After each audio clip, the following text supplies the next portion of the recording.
మహోన్నతుడ, సర్వశక్తిమంతుడ, సర్వాధికారి తండ్రి, నీకే కృతజ్ఞతలు, స్తుతులు, స్తోత్రం ప్రభువైన యేసుక్రీస్తు నామములో చెల్లిస్తున్నాను తండ్రి.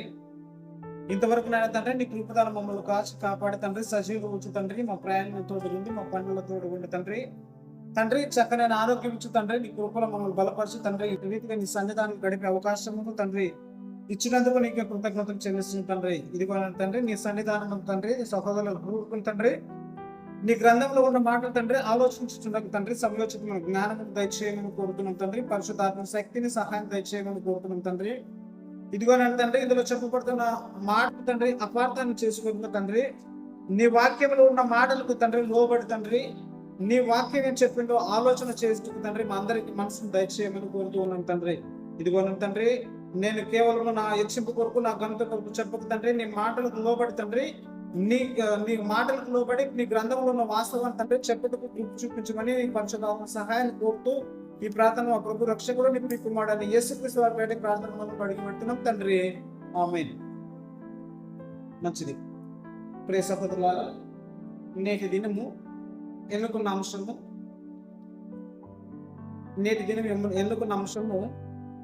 నరులను దేవుడు కన్నాడా అనే అంశం. అపార్థం చేస్తున్న బోధపై అవగాహన అనే ఒక చిన్న టైటిల్ ఇవ్వదు. తప్పుడు బోధపై అవగాహన అనట్లేదు, అపార్థం చేయబడిన ఒక బోధపై అవగాహన అని మాట్లాడుకుంటున్నాం. ఏంటి అపార్థం చేసుకున్న వాక్య భాగం ఏంటి, అపార్థం అయిన విషయం ఏమిటి అంటే, మనకు తెలిసిన పెద్దలు సత్య సువార్తకులు అని చెప్పుకుంటున్న అనేక మంది ఏం చేశారు అంటే, మనుషులను కన్నది దేవుడు, భూలోకము పుట్టక మునుపు మనం తండ్రిలో ఉన్నాము అని చెప్పడం జరిగింది. భూలోకము పుట్టక మునుపు తండ్రిలో ఉన్నాము, మనం ఈ లోకంలో లేము, తండ్రిలో ఉన్నాము. ఆదాము గారు ఈ లోకంలో దేవుడు సృష్టింపక మునుపు ఆదాము గారు తండ్రిలో ఉన్నాడు, తండ్రి అయిన దేవుడిలో ఉన్నారు. మనము కూడా పరలోక నివాసమే. ఈ లోకానికి రాక మునుపు, ఆదాము గారు పుట్టక మునుపు మనం అందరము పరలోకంలో ఉన్నవారము అని ఒక గ్రూప్ వారు, ఒక తెగ వారు బోధించడం జరిగింది. ప్రియులారు, ఒక సూటి ప్రశ్న, వాస్తవానికి మనము భూలోకము పుట్టక మునుపు తండ్రిలో ఉన్నామన్న వాక్య భాగం ఎక్కడుంది? మనము భూలోకము పుట్టక మునుపు తండ్రిలో ఉన్నామన్న వాక్య భాగం ఎక్కడుంది అని చూస్తే, మనకు తెలిసిన అవగాహన మేరకు బైబిల్లో మనం ఈ లోకంలో పుట్టక మునుపు, ఈ లోకం రాక మునుపు తండ్రిలో ఉన్నామన్న ఒక స్టేట్మెంట్ మధ్య కనపడదు. అయితే ఒక మాట పట్టుకుని ఏమంటున్నారంటే, జగత్తు పునాది వేయబడక మునిపే మనం క్రీస్తులో ప్రేమ చోట ఏర్పరచుకున్నామంటే, జగత్తు పునాది వేయబడక మునుపు మనం ఎక్కడున్నాము, క్రీస్తులో ఉన్నామంటే దేవుడిలో ఉన్నాము కదా అనే ఒక అభిప్రాయానికి వచ్చారు. చూద్దాం, దాని గురించి ఆలోచన చేద్దాం. మరి ఇంకొక విషయం ఏమిటంటే, ఇప్పుడు మనం చదువుకున్న వాక్య భాగంలో ఆదికాండం 2వ అధ్యాయం 7వ వచనంలో ఉన్న మాట మళ్ళీ ఒకసారి చదువుకుందాం. ఆదికాండం 2వ అధ్యాయం 7వ వచనం దయచేసి చదివి సహకరించగలరని కోరుకుందాం. దేవుడైన యెహోవా నేల మంటితో నరుని నిర్మించి వాని నాసిక రంధ్రములో జీవవాయువును ఊదగా నరుడు జీవాత్మాయన ఉంది. ఇక్కడ ఏమై ఉందంటే, వాక్య భాగం ఏమైందంటే, దేవుడైన యెహోవా నేల మంటితో నరుని నిర్మించాడు. దేవుడైన యెహోవా నరుని నేల మంటితో ముద్దు చేసిన మనిషిని నిర్మించాడు. నిర్మించిన తర్వాత ఆ మనిషి కదలిక కావాలి, మనిషికి జీవం రావాలి, మనుషులు ఆత్మ రావాలి అని చేస్తే, దేవుడు ఏమన్నాడంటే, ఇక్కడ ఏం చేశాడు అంటే, చదువుదాం మొదలు. దేవుడైన యెహోవా నేల మట్టితో నరుని నిర్మించి వాని నాసిక రంధ్రంలో జీవవాయువును ఊదగా నరుడు జీవాత్మయను. ఊదగా అంటే ఊదడం ద్వారా శరీరంగా ఉన్న ఆదాము గారిలోకి ఆత్మ ప్రవేశించింది. దేవుడు ఊపిరి ఊపితే ఆ ఆత్మ దేవుల్లో నుంచి బయటకు వచ్చి ఆదాము గారి రూపంగా ఈ మనిషి శరీరం దాచుకుంది. అంటే ఆదాము గారు రాక మునుపు తండ్రిలో ఉన్నాడు, తండ్రి ఊదినే ఆయన బయటకు వచ్చాడు. అంటే తండ్రి ఊదడం వలన మనము బయటకు వచ్చాము, అంటే మనం తండ్రిలో ఉన్నామని ఒక అభిప్రాయం పడ్డారు. ఒక సూటిగా ఒక ప్రశ్న అడుగుతున్నా. ఊదగా అంటే బిబ్లికల్ గా వేరే అర్థం ఉంది, సూటిగా ఒక ప్రశ్న. ఊదగానే మనిషి వచ్చాడా, ఊదగానే జీవాత్మ అయ్యాడా అని ఆలోచన చేస్తే, యోహాను సువార్త యోహాను సువార్త 22 అధ్యాయము 20 అధ్యాయము 28 వచ్చిన 22 వచ్చిన చదువుకుందాం. యోహాను రాసిన సువార్త, అపోస్తలుడైన యోహాను గారు రాసిన సువార్త 20వ అధ్యాయము 22 వచ్చిన చదువుదాం. యోహాను గారు రాసిన సువార్త 20వ అధ్యాయము 22 వచ్చింది. ఆయన అంటే ఇక్కడ యేసు ప్రభు ఆయన ఈ మాట చెప్పి వారి పరిశుద్ధాత్మను పొంది అన్నాడు. అంటే ఇక్కడ యేసు ప్రభు వారు తన మరణం నంతర పునరుత్థానుడై శిష్యులకు కనపడుతున్నప్పుడు ఆ శిష్యులకు ధైర్యం తెచ్చుకోవడానికి, వారి వాక్యం బలంగా ఉండడానికి పరిశుద్ధాత్మకి తోడుగా ఉంటాడు అని చెప్పి వారి మీద ఊస్తే పరిశుద్ధాత్ముడు వచ్చాడంట. ఇక్కడ సూటిగా ప్రశ్న వేస్తున్నా, యేసు ప్రభు ఊస్తే పరిశుద్ధాత్ముడు వచ్చాడా? అంటే యేసు ప్రభులో పరిశుద్ధాత్ముడు ఉన్నాడా? వ్యక్తిగతంగా సపరేట్ గా లేడా? ఆయన ఇండివిజువల్ లేడా? వ్యక్తిగతంగా సపరేట్ గా లేడా? అంటే యేసు ప్రభు ఊదితేనే పరిశుద్ధాత్ముడు బయటకు వచ్చాడా? ఊదగా పరిశుద్ధాత్మను పొందుతుంది. ఆదాము గారికి ఎప్పుడైతే దేవుడు ఊదితే జీవాత్మ అయ్యాడు అన్నట్టే ఆ ఊదగా మనకు తండ్రిలో ఉన్నాము అని చెప్తున్నారు. ఒకవేళ యేసు ప్రభు ఊదితే పరిశుద్ధాత్ముడు వచ్చాడు అని ఇక్కడ బైబిల్లో ఉంది. ఒకవేళ యేసు ప్రభు ఊదితే పరిశుద్ధాత్ముడు వచ్చాడంటే యేసు ప్రభు ఊదుకుని యేసు ప్రభులో పరిశుద్ధాత్ముడు ఉన్నాడు అని మన సపరేట్ గా వ్యక్తిగా లేడా? సపరేట్ శక్తిగా లేడా? సపరేట్ ఇండివిజువల్ పర్సనాలిటీగా లేడా ఆయన? అంటే మన ఆదికాండ సృష్టి క్రమంలో ముగ్గురుగా మనకు కనబడుతుంది. తన ఆత్మ జన్మలపై అల్లాడుచూ ఉండేను అని సపరేట్ గా ఒక వ్యక్తిగా పర్సనల్ గా ఇండివిజువల్ గా ఉన్నట్టు మనకి గ్రంథం కనపడుతుంది. అంటే ఊదగా అనే విషయంలో బిబ్లికల్ గా బైబిల్ శాస్త్రీయ ప్రకారంగా వేరే అర్థం ఉంది. ఊదగా అంటే అధికారము లేక ఒక ఆజ్ఞ ఇచ్చినట్టు, లేక ఒక అప్పని చేసినట్టు, లేక ఒక అధికారం ఇచ్చినట్టు మనకు కనపడుతుంది తప్ప ఊదితే తండ్రిలో నుంచి మనం బయటకు వచ్చాము అని కనపడదు. చూద్దాం. మనిషి దేవుడు కన్నాడా లేక మనిషిని దేవుడు నరుణ్ణి దేవుడు కన్నాడా అంటే ఏమని చెప్తుంది గ్రంథం చూద్దాం. జకర్యాకు రాసిన గ్రంథము 12వ అధ్యాయము 1వ వచనం చదువుకుందాం. జకర్యాకు రాసిన గ్రంథము జకర్యాకు గ్రంథము 12వ అధ్యాయము 1వ వచనం. దైవోక్తి ఇశ్రాయేలు గురించి వచ్చిన యెహోవాకు ఆకాశ మండలంలో విశాలపరిచి భూమికి పునాది వేసి మనుష్య అంతరంగములో జీవాత్మను సృజించిన యెహోవా. అంటే ఇక్కడ ఏముందంటే మనిషి అంతరంగం జీవాత్మను సృజిస్తున్నాడే తప్ప జీవాత్మను అంటే మనలో శరీరంలో ఉన్న ఆత్మను దేవుడు కనట్లేదు. ప్రతి మనిషి శరీరంలో జీవాత్మను దేవుడు సృజిస్తున్నాడు తప్ప మా తండ్రిలో నుంచి మనం ఈ లోకానికి వచ్చిన వారం కాదు. ప్రతి మనిషికి దేవుడే ఆత్మను సృజిస్తున్నాడు. తండ్రిలో నుంచి రావట్లేదు. మనము ప్రతి మనిషి శరీరంలో తల్లి గర్భంలో మనం పిండంగా ఉన్నప్పుడు దేవుడు ప్రతి మనిషి శరీరంలో జీవాత్మను సృజిస్తున్నాడు. మళ్ళీ ఒకసారి చదువుకుందాం. ఆకాశ మండలంలో విశాలపరిచి భూమికి పునాది వేసి మనుషుల అంతరంగంలో యెహోవా సెలవిచ్చినది ఏమనగా మనిషి అంతరంగంలో దేవుడు ఆత్మను సృష్టిస్తున్నాడు, జీవాత్మను సృష్టిస్తున్నాడు. చదువుకుందాం. నెక్స్ట్. దయచేసి క్షమించండి, చాలా వచనాలు ఉంటాయి. దాదాపు 15 నుంచి 20 వచనాలు ఉంటాయి. కొంచెం శ్రద్ధగా ఆలోచించాలి. ముఖ్యమైన విషయాలు మాత్రమే టచ్ చేస్తున్నాం. ఇంకా లోతుగా వెళ్తే ఇంకా చాలా విషయాలు ఉన్నాయి. ముఖ్యమైనవి అవసరమైన మాటలే చెప్తున్నా. దాదాపు 15 నుంచి 20 రెఫరెన్స్ వరకు ఉంటాయి. చదువుకుందాం. సంఖ్యాకాండము 22వ అధ్యాయము సంఖ్యాకాండము 16వ అధ్యాయం 22 వచ్చింది. సంఖ్యాకాండము 16వ అధ్యాయము 22 వచ్చింది. చదువుదాం. వారు సాగిలపడి సమస్త శరీరం 22 వచ్చింది. వారు సాగిలపడి సమస్త శరీరాత్మకు దేవుడైన యెహోవా అని ఇక్కడ ఉంది. ఇక్కడ ఈ సందర్భం ఏంటంటే ఒక ముగ్గురు వ్యక్తులు, ఒక తెగవారు మోషే గారి మధ్య అహరోను గారి మీద తిరుగుబాటు చేశారు. తిరుగుబాటు ఏంటంటే నువ్వు ఒక్కడే పరిశుద్ధుడువా, ఇశ్రాయేలు అందరూ పరిశుద్ధులే, దేవుడు ఏర్పరచుకున్న పరిశుద్ధ జనం ఇశ్రాయేలు అందరూ పరిశుద్ధులే అని మోషే గారి మీద తిరుగుబాటు చేశారు. అప్పుడు మోషే గారు ఇచ్చిన ఆజ్ఞ ఏమిటంటే ఎవరు పరిశుద్ధుడో చూద్దామని ఒక సందర్భం, అక్కడ వాదవివాదాలు జరుగుతాయి.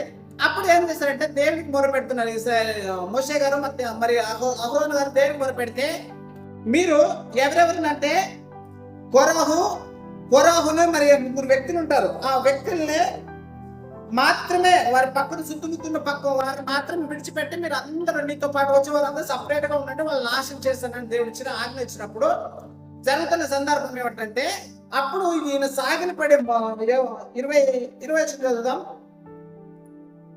20 అప్పుడు యెహోవా మీరు ఈ సమాజంలో నుండి అతన్ని వెళ్ళగొట్టుడి, క్షణముల నేను వారిని కాల్చివేయదునని అనను. మోసే అహరోనుతో చెప్పగా వారు ఎవరైతే పరిశుద్ధమైన నిమిత్తం తిరుగుబాటు చేశారో వాళ్ళు కాల్చివేస్తాం, కానీ ఇది మాత్రం సపరేట్ అని చెప్పినప్పుడు ఆ మాటకి వారిద్దరు సాగిలపడి మోసే మరి అహరోను సాగిలపడి ఏమంటున్నట్టే, సమస్త శరీరాత్మకు దేవుడు అంటే ఇక్కడ ఏమంటే శరీరానికి ఆత్మకు దేవుడు అంటే సృష్టించడం వల్ల, తయారు చేయడం వల్ల, నిర్మించడం వల్ల దేవుడు.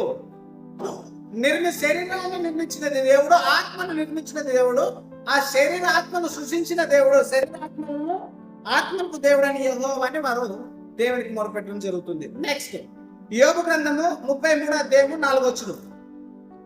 యోబు గ్రంథము 33:4.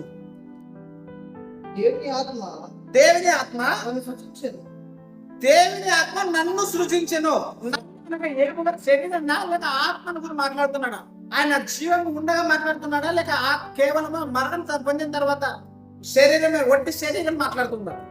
ఇక్కడ ఏమంటున్నా అంటే, యోబు గారు ఏమంటున్నారంటే, దేవుని ఆత్మ నన్ను సృజించెను, దేవుని ఆత్మ నన్ను కనలేదు, దేవుని ఆత్మ నన్ను సృజించెను, సర్వశక్తుని యొక్క శ్వాసము నాకు జీవం ఇచ్చెను. ఆయన గాలి ఇచ్చిన గాలిని, అపోస్తలుల కార్యాలు ఏముంది 17:24 ఊపిరిని గాలిని సమస్తం ఉచితంగా దయచేయవాడు దేవుడే. చదువుకుందాం ఒక మాట.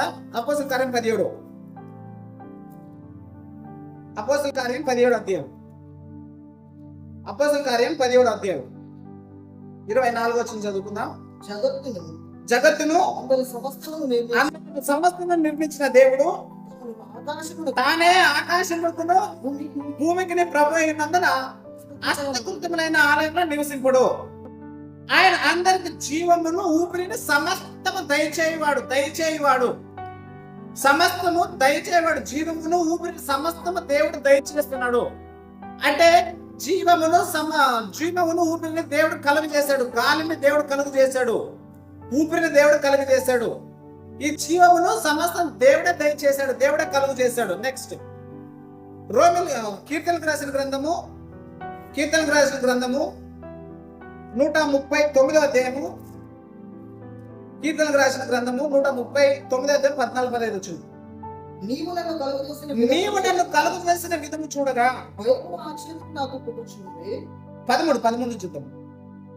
నా అంతరేంద్రము కలుగు చేసినది నీవే అంటున్నాడు. చదువుకుందాం మళ్ళీ ఒకసారి. నా అంతరేంద్రము నీవే కలుగు చేసి అంటున్నాడు దేవుడు. దావీదు గారు దేవుని పొగుడుతూ ఏమంటున్నాడంటే, నాలో ఉన్న అంతరేంద్రములను, నాలో ఉన్న అవయవాలను తయారు చేసింది, కలుగు చేసింది నీవే. నా తల్లి గర్భమందు నన్ను నిర్మించిన వాడు నీవే. నిర్మాణము ఎక్కడ జరిగింది? తల్లి గర్భంలో నిర్మాణం జరిగింది, చేసింది నీవే అంటున్నాడు. కన్నది దేవుడు కాదు. నెక్స్ట్ 14 నీవు నన్ను కలుగు చేసిన విధానము, తయారు చేసిన విధానము, నిర్మించిన విధానము చూడగా భయమును ఆశ్చర్యం పుడుతుంది.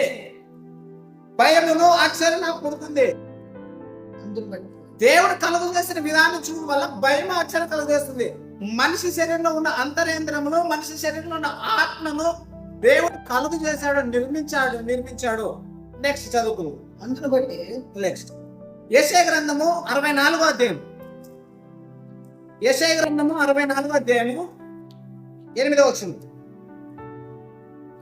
యెషయా గ్రంథము 64వ అధ్యాయము 8వ వచనం చదువుకుందాం. యెహోవా నీవే మాకు తండ్రివి. 64:8. యెహోవా నీవే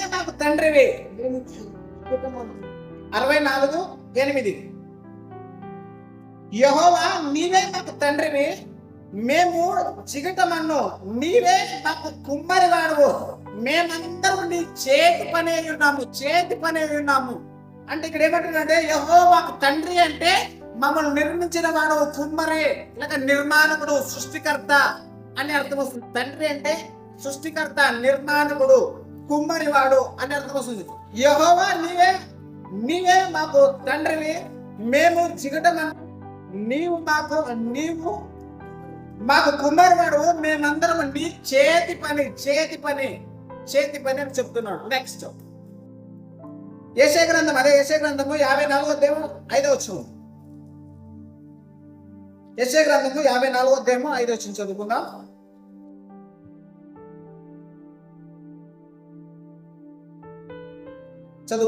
చదవండి.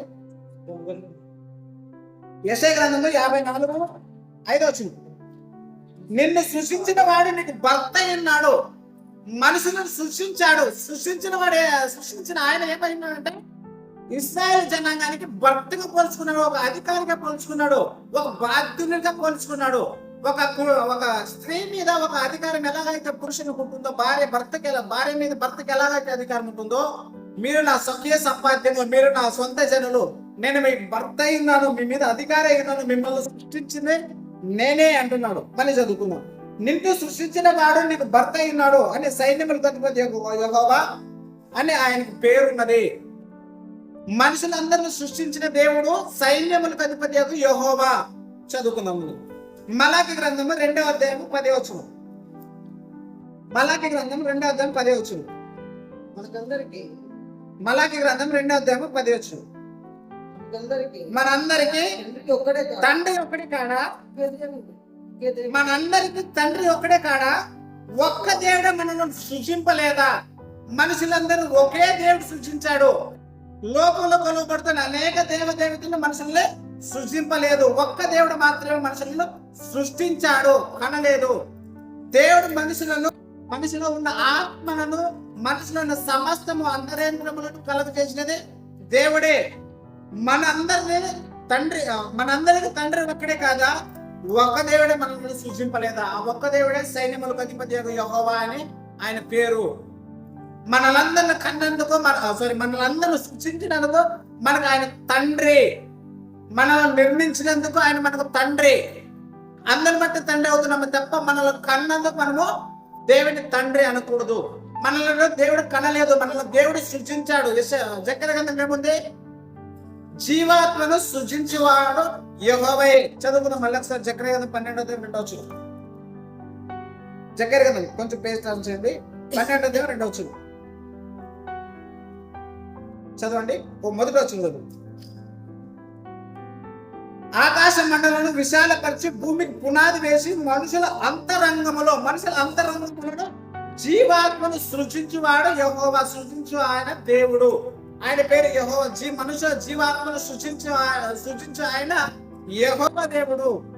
మనుషుల అంతరంగంలో జీవాత్మను సృజిస్తున్నాడు. మనుషులు దేవుడికి చేతి పని అయి ఉన్నారు తప్ప దేవుడు మనుషులను కంటే ఈ లోకానికి వచ్చిన వారం కాదు.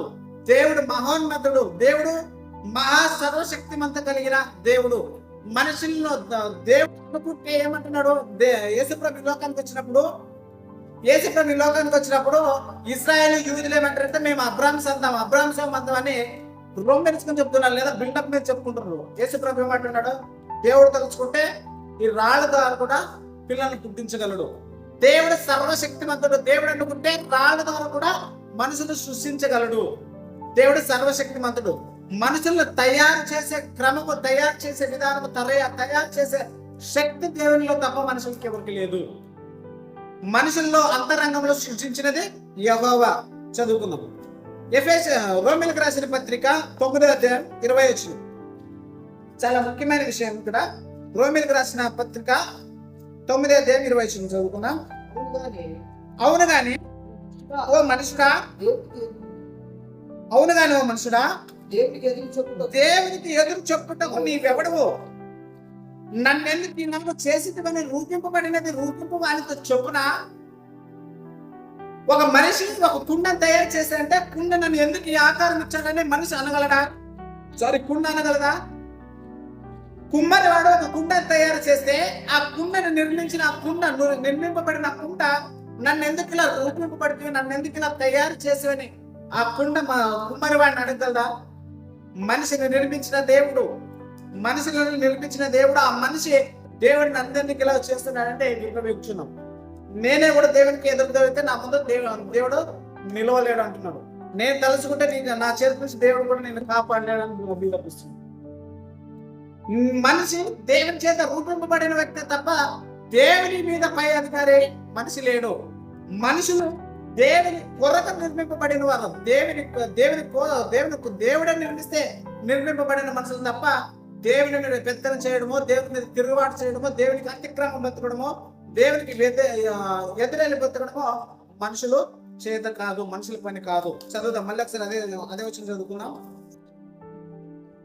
అవునుగానే మనుషుడా, దేవునికి ఎదురు చెప్పుటకు నీవెవడవు, నన్నెందుకు చేసివని రూపింపబడినది రూపింపు వాళ్ళతో చొప్పున ఒక ముద్దులో నుండి ఒక ఘటము ఘనతకును ఒకటి ఘనహీనతకును చేయుటకు మంటి మీద కుమ్మరవానికి అధికారం లేదా అంటున్నాడు. ఒక ముద్దులో నుండి తనకి అవసరమైన ఆకారాన్ని చూస్తున్నాడు, తనకి ఉపయోగమైన ఆకారం చేయగలడు కుమ్మరివాడు. ఒక ముద్ద తీసుకుని తనకు నచ్చిన ఆకారం ఇవ్వగలడు కుమ్మరివాడు. ఆ కుమ్మరివాడు తనకి కొన్ని ఘనత కొరకు, కొన్ని ఘనహీనత కొరకు, కొన్ని పనికొచ్చే దాని కొరకు, కొన్ని పనికి దాని కొరకు మన మాటలు చెప్పుకోవాలండి. ఏంటి పనికి వచ్చేది, పనికి రాదంటే ఒక చిన్న ఉదాహరణ చెప్తాను. ఒక కుండ తయారు చేసుకోవడానికి అనుకుంటున్నాను. అది ఎన్ని విధాలుగా పని పడుతుంది. వంట వండుకోవడానికి పనికి పడుతుంది, నీళ్లు కాబెట్టుకోవడానికి పని పడుతుంది, మరి అలాగే ఏమంటారు నీరు తాగడానికి నింపుకోవడానికి పనికి పడుతుంది. అనేక విధాలుగా పని పడుతుంది. నిర్మింపబడిన ఆ కుండ నన్ను ఎందుకు నా పొయ్యి కింద పెట్టి కాలుస్తున్నా, నన్ను ఎందుకు నిర్మిస్తేనే కుమ్మరి వారితో అనగలదా? మనిషి కూడా దేవుని చేత నిర్మింపబడిన వాడు. చదువుకుందాం, ముందు చదువుకుందాం. ప్రసంగి గ్రంథం దేవుడు చేసిన ఈ మనిషిని కొన్ని ఘనత కొరకు, కొన్ని ఘనహీనత కొరకు దేవుడు ఒకవేళ కుమ్మరివాడు తన ఆకారాన్ని ఒక ముద్దకిస్తే, దేవుడు కూడా మనిషికి ఒక ఆకారం ముద్దను దేవుడు మనకిస్తే దాని శరీరము ఆత్మని మనం వేరుగా అంటున్నాము. దేవుడు ఒకే ముద్దలోనే శరీరాన్ని ఆత్మని సృష్టిస్తున్నాడు. పనికి వచ్చే దానిగా ఒకదాన్ని పనికి దాని విధంగా దేవుడు మలుస్తున్నాడు. చూద్దాం ఎట్లా. ప్రసంగి గ్రంథం 12వ అధ్యాయం 7 వచ్చింది. మన్నైనది వెనుకటి వలె మళ్ళా భూమికి చేరును, ఆత్మ దాని దయచేయి చదువు మళ్ళీ ఒకసారి నేను చెప్తా. మన్నైనది వెనుకటి వలె మరలా భూమికి చేరును, ఆత్మ దాన్ని దయచేసి దేవుని ఎందుకు పోవును. ఆత్మ ఎవరు దయచేశారు? దయచేయడం అంటే ఇవ్వడమేగా, సృష్టించడమేగా, తయారు చేయడమే కదా. ఆత్మ దేవుడు దయచేశాడు. మనిషి శరీరంలో ఉన్న ఈ మట్టి దేహానికి దేవుడు ఆత్మను దయచేశాడు. దేవుడు ఆత్మను ఇచ్చాడు. ఆత్మను దేవుడు కనలేదు. మట్టి శరీరంలో ఉన్న ఈ ఘటానికి దేవుడు ఆత్మను కనలేదు. దేవుడు ఆత్మను ఇస్తున్నాడు, దయచేస్తున్నాడు. అది ఘటన ఏమవుతుందంటే మంటితో తీయబడిన శరీరము మంటికి చేరుతుంది. ఆత్మ మాత్రం దేవుడు దయచేసాడు కాబట్టి ఆత్మ దేవుని చెంతకు చేరుతుంది. దాని తర్వాత మనకు న్యాయ తీర్పు ఉంటుంది. కానీ దేవుని సన్నిధానికి మాత్రం ఒక రోజు ప్రత్యక్షం అవ్వాల్సిందే. 1 కొరింథీ పత్రిక 5వ అధ్యాయం 10 వచ్చింది. 1 కొరింథీ పత్రిక 2 కొరింథీ పత్రిక క్షమించండి 2 కొరింథీ పత్రిక 5వ అధ్యాయము 10 వచ్చింది. 5వ అధ్యాయం 10 వచ్చింది. ఎందుకనగా తాను జరిగించిన క్రియలు చొప్పున అవి మంచివైనా సరే చెడ్డువైనా సరే దేహముతో జరిగించు వాటి ఫలము ప్రతివాడు పొందినట్లు మనమందరము క్రీస్తు న్యాయపీఠం ఏదైనా ప్రత్యక్షం కావాలి. ఒకనొక సందర్భంలో దేవుడు దయచేసిన ఆత్మ దేవుని సన్నిధానికి చేరుకోవాలి. అది మంచిదైనా సరే చెడ్డదైనా సరే దేవుని చెంతకు చేరినప్పుడు దానికి తగిన ప్రతిఫలము దేవుడు ఇచ్చి ఎవరు ఏ లోకానికి పోవాలో పంపుతాడు. మనిషి శరీరంలో దేవుడు ఆత్మను సృష్టించాడే తప్ప మనిషి శరీరంలో దేవుడు ఆత్మలను కనలేదు. చదువుకున్నాం మళ్ళీ యెషయా గ్రంథం చదువుకున్నామా 42:5 చదువుకున్నాం. ఈ తయారు చేసిన ఈ మనిషి దేవుని మీద తిరుగుబాటు చేస్తున్నాడు. తయారు చేసిన ఏ వస్తువైనా మనిషి మీద తిరుగుబాటు చేస్తుందా? తయారు చేసిన ఏ వస్తువైనా తయారు చేసిన ఆయన మీద తిరుగుబడుతుందా? పెన్ను ఉంది అనుకోండి, పెన్ను నన్ను ఎందుకు ఇలా చేసిన ఎదురు చెప్పగలరా? కానీ మనిషి మాత్రము దేవుడు నిర్మింపబడిన ఈ మనిషి మాత్రం దేవుడిని లేనిపోని మాట్లాడుతున్నాడు, కాని రాని మాట్లాడుతుంది, అన్నరాని మాట్లాడుతుంది, దైవ దూషణ చేస్తుంది, దేవునికి వ్యతిరేకమైన చేస్తుంది, దేవునికి అసహ్యం తెప్పిస్తుంది, దేవునికి ఆయాసకరమైన పాపాలు చేస్తున్నారు. దేవుడు అంటే మనుషులకి భయం లేక, నేను ఒకరి ద్వారా ఒకరు నిర్మించాడు మన వాస్తవం గ్రహించలేక, వాస్తవాన్ని అంగీకరించుకోలేక దేవునికి ఎదురెళ్తున్నామే తప్ప దేవునికి అనుకూలంగా బ్రతకట్లేదు. మనం ఆ రూపింపబడిన ఆయనను రూపింపబడిన మనం ఏం చేస్తున్నామంటే ఆయనకి ఎదురుగా చెప్తున్నాము తప్ప ఆయన మాటలకు లోబడి బ్రతకట్లేదు. దేవుని మాటలను మనం అగౌరవపరుస్తున్నాము తప్ప దేవుని మాటలకు లోబడి బ్రతకట్లేదు. సృష్టింపబడిన మనిషి, దేవుని చేత నిర్మింపబడిన మనిషి, దేవుని ఆత్మ ద్వారా నిర్మింపబడిన వ్యక్తి, దేవుని చేతి పని అయిన మనిషి దేవునికి ఎదురు చెప్పడం న్యాయమా? ఒకవేళ అదే ఎదురు స్వభావం అయితే, దేవునికి అదే వ్యతిరేకమైన జీవితం మనదైతే, దేవునికి అదే హేమైన క్రియ మనం జరిగితే మనం ఏమవుతున్నాం? మనము లోకంలో ఉన్న తండ్రికి విధేయత చూపకపోతే మనకు దెబ్బలు పడతాయి కదా. చూద్దాం ఒక మాట. హెబ్రీయులకు రాసిన పత్రిక 12:9. హెబ్రీయులకు రాసిన పత్రిక 12:2 చదువుకుందాం. మరియు చదువుకుందాం. హెబ్రీయులకు రాసిన పత్రిక 12:9. మరియు శరీర సంబంధమైన తండ్రులు మనకు శిక్షకులై ఉండ్రి, వారి యందు మనము భయభక్తులు కూడా కలిగి ఉన్నాం. అయితే ఆత్మకు తండ్రి అయిన వారికి మీరు ఎక్కువగా లోబడి బ్రతకవలెను కదా. మన శరీర సంబంధమైన తండ్రులు మన శిక్షకులు అయినారు, మనకు పాఠశాల చేశారు, మన శిక్షణ ఇచ్చారు, మన క్రమం నేర్పారు. తండ్రి నేర్పిన విధేయత వలన, తల్లిదండ్రులు నేర్పిన విధేయత వల్ల కొంతవరకు మన క్రమశిక్షణ నేర్చుకున్నామేమో, కొంతవరకు మనం వాళ్ళకి లోబడి ఉన్నామేమో, లేక కొంతవరకు వాళ్ళకి భయపడి బ్రతికామేమో, కొంతవరకు వాళ్ళకి విధేయత చూపాము, కొంతవరకు వాళ్ళకి గౌరవించాము. ఒకనొక సందర్భంలో మనకి మెచ్యూర్ బుద్ధి, పరిపక్వమైన బుద్ధి వచ్చినప్పుడు, జ్ఞానం వచ్చినప్పుడు, ఆలోచన వచ్చినప్పుడు తండ్రిని అగౌరవపరచుకుంటుగా తండ్రి ప్రతి మాటకు లోబడే పరిస్థితి కూడా మన ఉంది. అంటే తండ్రిని సంపూర్ణంగా గౌరవిస్తున్నాము. చదువుదాం మళ్ళీ ఒకసారి. మరియు శరీర సంబంధులే తండ్రులు మనకు శిక్షకులైండ్రి, వారి ఎందుకు భయభక్తులు కలిగి ఉంటుంది, వారి ఎందుకు భయభక్తులు కలిగి ఉంటాం. చిన్ననాటినప్పుడు ఏదైనా తప్పు చేస్తే తండ్రి కొడతాడన్న భయం, తండ్రి తిడతాడన్న భయం, తండ్రి ఏదో చేస్తాడన్న భయం, లేక అల్లరి చేస్తే తండ్రి భయం. ఏదో విషయంలో తండ్రి ఎందుకు భయభక్తులు కలిగి ఉంటాం.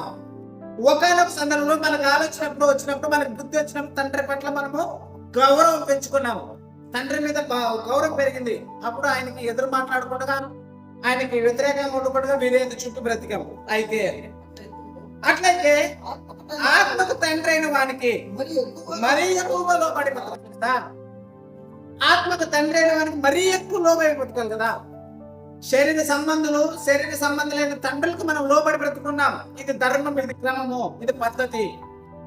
ఆత్మకు తండ్రి ఉన్నాడు, ఆత్మకు తండ్రి అయిన వారికి మరీ ఎక్కువగా లోబడి బ్రతకాలి కదా. మన ఆత్మను సృష్టించిన వాడు దేవుడు, మన ఆత్మను నిర్మించిన వాడు దేవుడు. మన ఆత్మలకు తండ్రి అయిన దేవుడికి మరీ ఎక్కువగా లోబడి బ్రతకాలి కదా. ఒకవేళ లోబడి బ్రతకపోతే, చిన్ననాటి కాలంలో తండ్రికి లోబడి బ్రతకపోతే దెబ్బలు తప్పు, శిక్ష తప్పదు. చిన్ననాటినప్పుడు తండ్రికి ఏదైనా అగౌరవం తెచ్చే పని కానీ, ఏదైనా అవమానం తెచ్చే పని చేస్తే దొరికినప్పుడు మెత్త కొట్టడం మన పద్ధతి. అయితే ఒకనొక సందర్భంలో మెచ్యూర్ అయినప్పుడు వాడు తన క్రమం తెలుసుకుని తండ్రి గౌరవించాలని భయభక్తులు కలిగి బ్రతుకుతాడు. తప్పు చేస్తే వాడిని బాల్య దినంలో మనం శిక్షిస్తున్నాం కదా. అయితే ఆత్మకు తండ్రి అయిన వాడు మన ప్రతిఫలము, మన ప్రతి కార్యము, ప్రతి పనిని, ప్రతి క్రియను చేస్తున్నాడు కదా. దానికి తగిన ప్రతిఫలం కూడా దేవుడు ఇస్తాడు కదా. చూద్దాం. మత్తయి రాసిన సువార్త 10వ అధ్యాయం 28వ వచనం. మత్తయి గారు రాసిన సువార్త 10వ అధ్యాయం 28వ వచనం. మరియు ఆత్మ చంపనేరక. మత్తయి సువార్త 10వ అధ్యాయం 28వ వచనం. మరియు ఆత్మను చంపనేరక. మరియు ఆత్మను చంపనేరక. అంటే 10వ అధ్యాయం 28. మరియు ఆత్మను చంపనేరక దేహమునే చంపు వారికి భయపడుకుడి. కానీ మనుషులు ఒకవేళ హింసిస్తే, శ్రమ పెడితే, ఒకవేళ చంపాలంత పగ పెంచుకుంటే శరీరాన్ని చంపగలరు, శరీరానికి హాని చేయగలరు, శరీరానికి శిక్ష ఇవ్వగలరు, శరీరానికి ఇబ్బంది పెట్టగలరు, శరీరానికి ఏదైనా హాని చేయొచ్చు, లేదా శరీరాన్ని చంపవచ్చు. చదువు మళ్ళీ.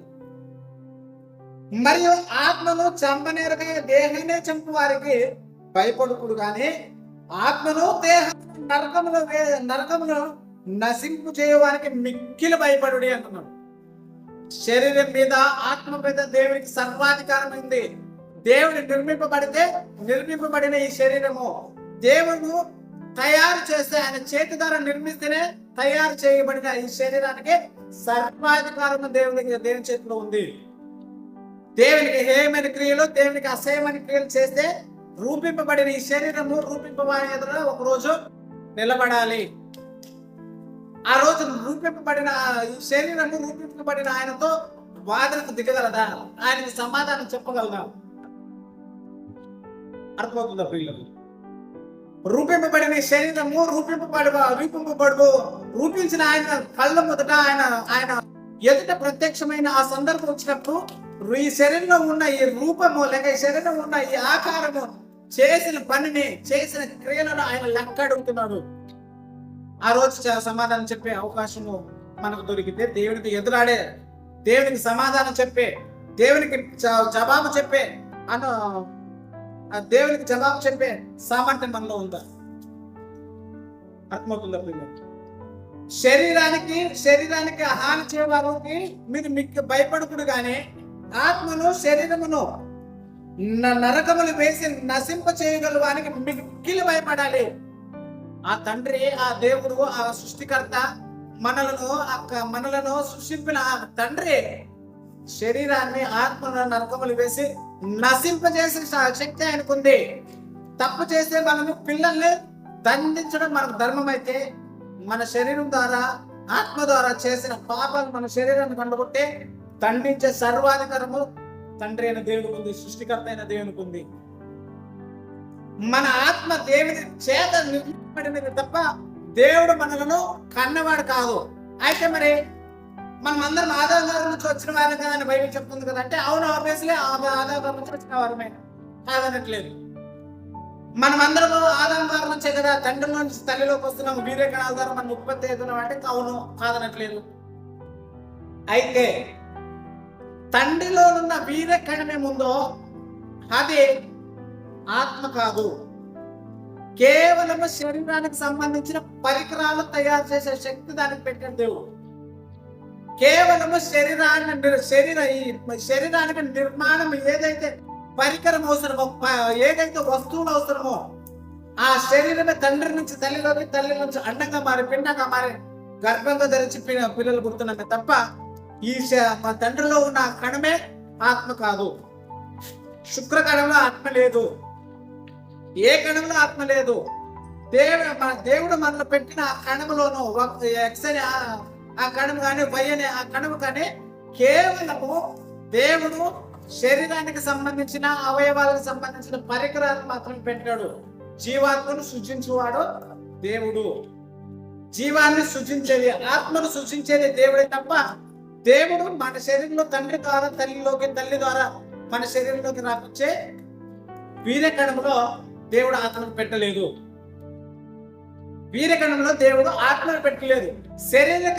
శరీరానికి సంబంధించిన ప్రతి అవయవము, ఏ అవయవానికి ఏ పరికరాలు అవసరమో ప్రతి అవయవము కణంలో ఉంది.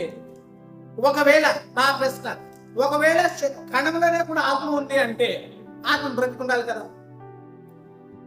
తల్లి గర్భములు ఎప్పుడైతే జాయిన్ అవుతుందో అప్పుడే కదిలి కనబడుతుందా?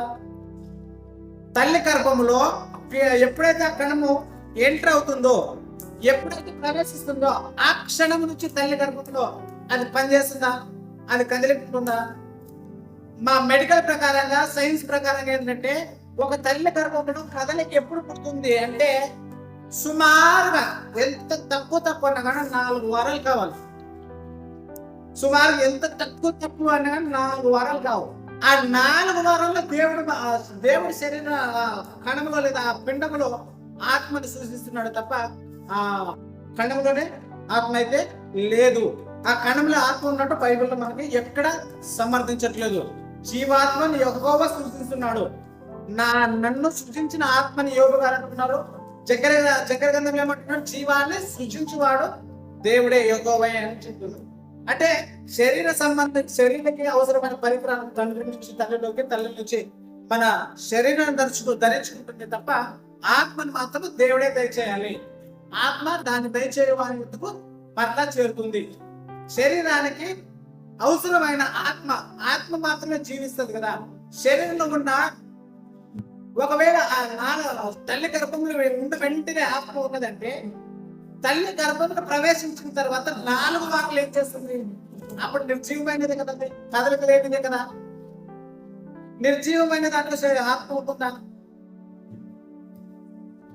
ఆత్మ ఉంది అంటే దానిలో జీవం ఉండాలి. సైన్స్ ప్రకారం చూడాలంటే మినిమం దానికి కదలిక కావాలంటే 4 వారాలు కావాలి. ఆ 4 వారాల్లో దేవుడు ఎప్పుడు కలుగు చేస్తాడేమో తెలియదు. మరి దేవుడు ఆత్మను కలుగు చేస్తున్నాడు, సృష్టించున్నాడు తప్ప తండ్రిలో నుంచి తల్లిలో నుంచి మనం రావట్లేదు. దేవుడి నుంచి ఆదాం గారు రాలేదు. దేవుడు ఆదాం గారిని నేల మట్టితో తీసుకొని నిర్మించాడు. జీవాయన ఊదగా అంటే అధికారం ఇచ్చాడు. జీవించడానికి అధికారం ఇచ్చాడు. చూద్దాం. అపోస్తలుల రాసిన కార్యము 17వ అధ్యాయం. అపోస్తలుల రాసిన కార్యములు 17వ అధ్యాయం 28వ వచనం. 28వ వచనం. మనం ఆయన యందు బ్రతుకుచున్నాము, దేవుని యందు మనం బ్రతుకుచున్నాము, మనం ఆయన యందు బ్రతుకుచున్నాము, చెలించుచున్నాము, ఉనికి కలిగి ఉన్నాము. దేవుని యందు బ్రతుకుతున్నాము, దేవుని యందు చెలించుచున్నాము, నడియాడుతున్నాము, దేవుని యందు ఉనికి కలిగి ఉన్నాము. దేవుడు చేస్తేనే మనకు ఉనికొచ్చింది. దేవుడు అనుమతినిస్తేనే మనకు ఉనికొచ్చింది. దేవుడు అనుమతినిస్తేనే తల్లి గర్భంలో చలన జరిగింది. ఆ చలన శరీరం ఎప్పుడైతే చలన జరుగుతుందో అప్పుడు ఆ శరీరంలో ఆత్మ ఉన్నది అని అర్థం. శరీరంలో ఎప్పుడైతే ఆత్మ విడిచిపెట్టి వెళ్తుందో దాన్ని శవం అంటున్నాం. 4 వారాలు తల్లి గర్భంలో ఎంటర్ అయినా ప్రవేశించింది కణము కదలిక లేక చలన లేకుంటే అందులో ఆత్మ ఉందని ఎలా చెప్పారు? అర్థమవుతుందా? దేవుడు మనిషి శరీరంలో నుంచి మనిషి శరీరంలోకి ఒక కణము ద్వారా ఉత్పత్తి చేస్తున్నాడంటే శరీరానికి అవసరమైన పరికరాల ద్వారా దేవుడు తండ్రి గర్భం నుంచి తల్లిలో ప్రవేశింపజేస్తున్నాడు. ఆత్మ మాత్రము దేవుడు దయచేస్తున్నాడు. కొందరు పెద్దలు దీన్ని అపార్థం చేసుకున్నారు, వాళ్ళకి అర్థం లేదు, లేక వారు ఏ విధంగా ఆలోచన చేస్తారో తెలియదు. కానీ వాళ్ళు తప్పు పట్టే ప్రయత్నం అయితే మనకు కాదు. ఎక్కడ పొరపాటు జరిగిందో తెలియదు. దేవుడు మనుషుల ఆత్మను తయారు చేస్తున్నాడు, నిర్మిస్తున్నాడు. తన చేతి ద్వారా ఆత్మను సృష్టిస్తున్నాడు తప్ప తండ్రి నుంచి తల్లిలోకి రావట్లేదు. ఈ వాస్తవాన్ని ఎరుగుదాం. శరీరాన్ని ఆత్మకు నరకం లేచి మరి మిక్కిలిగా నాశనం చేస్తున్న దేవుడి ఎందుకు భయభక్తులు కలిగి ఉంటాం. మనం సొంతంగా నిర్మింపబడిన వారు కాదు, దేవుడి చేతి పని ఉన్నాము.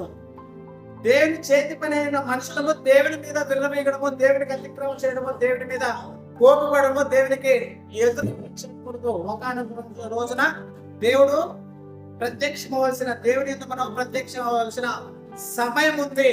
ఆ సమయం రోజు మన క్రియలు ఆయన లెక్క అడుగుతాడు. ఆ రోజు రూపింపబడినది ఉప్పు అంటూ వాదనకు నిలబడదు. మనుషులు దేవుడి చేతి పని అయినట్టు దేవుడు నిర్మింపబడిన వస్తువు అయి ఉన్నాడు. లేక దేవుడు నిర్మింపబడిన వస్తువు చలన చేసే ఒక వస్తువు అయి ఉన్నాము.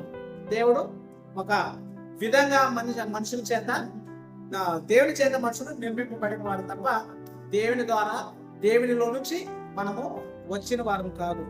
దేవుడు మనలను నిర్మించాడు, దేవునిలో నుంచి మనము వచ్చిన వారం కాదని ఈ మాటలు చెప్తూ ఉన్నాను. దేవుడు నాకు ఇచ్చిన పరిజ్ఞానం వరకు నేను ఈ అంశం మీద చాలా దినములు పరిశోధన చేసి నాకు తెలిసిన సత్యం చెప్పడానికి ప్రయత్నించిన తప్ప ఎవరు తప్పు పట్టాలనో, ఎవరు కించపరచాలనో, ఎవరిని అవమానపరచాలనే ఉద్దేశం అయితే కాదు.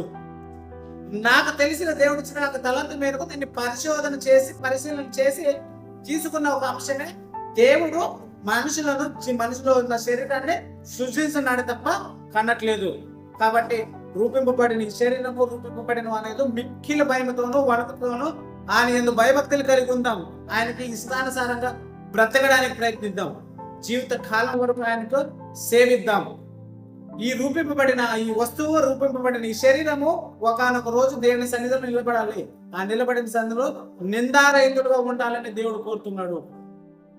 దేవుడిచ్చిన పరిశుద్ధమైన ఆత్మను నిందారహితులుగా ఆ పరిశుద్ధమైన ఆ శరీరంలో పరిశుద్ధమైన ఆత్మను దేవునికి పరిశుద్ధంగా, నిర్దోషిగా, నిష్కలంగానే అర్పింపవలసిన బాధ్యత దేవుడు మన మీద పెట్టాడు. ఆ బాధ్యతని నిలుగుదాము, మన శరీరాన్ని కాపాడుకుందాము, ఆ పవిత్రత దూరంగా ఉందాము. దేవుని యందు భయభక్తులు కలిగి మిక్కిలి భయముతో వణుకుతో భక్తిని కొనసాగిద్దాం. దేవునికి ఇష్టానుసారంగా బ్రతకడానికి ప్రయత్నిద్దాం కోరుతూ నా మాటలను ముగిస్తాను. ప్రార్థన చేసుకుని ముగించు.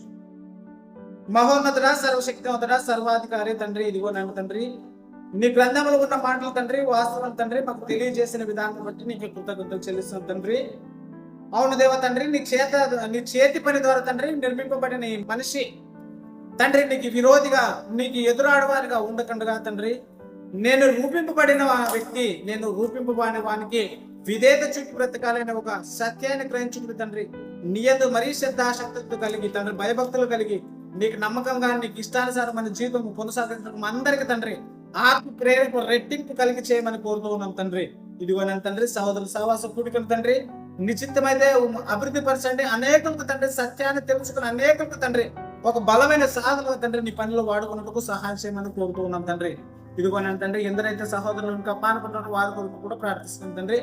నిశ్చితమైతే అందరూ తండ్రి వచ్చి నీ సన్నిధానంలో నీ ఒక ఉన్నతమైన మాటలను తెలుసుకుని తండ్రి నీ కొరకు ఇంకా బలంగా తండ్రి, ఇంకా ఉన్నతంగా, ఇంకా దగ్గరగా తండ్రి నీకు బ్రతకాలని, నీ కొరకు బ్రతకాలని కోరుతున్నాం తండ్రి. అట్టి మనసును తండ్రి మాకు ఆయుధంగా మలుచుకోవడానికి నీ ఆత్మ సహాయం కోరుతున్నాం తండ్రి. నీ ఆత్మ సహాయం కోరుతునే తప్ప తండ్రి మేము స్వతహాగా నీ కొరకు బ్రతకడానికి ప్రయత్నించిన తండ్రి విఫలం అవుతుంది. నీ ఆత్మ సహాయం మాకు అందిస్తున్నాం. నీ ఆత్మ సహాయం మా అందరికి ఎల్లకాలం తండ్రి తోడుగా ఉండి నడిపించమని కోరుతూ ఈ ప్రార్థన మా ప్రభు రక్షకుడిని తీర్పుమాడని యేసుక్రీస్తు వారి పేరు కోరుతూ ఉన్నాం తండ్రి. ఆమేన్.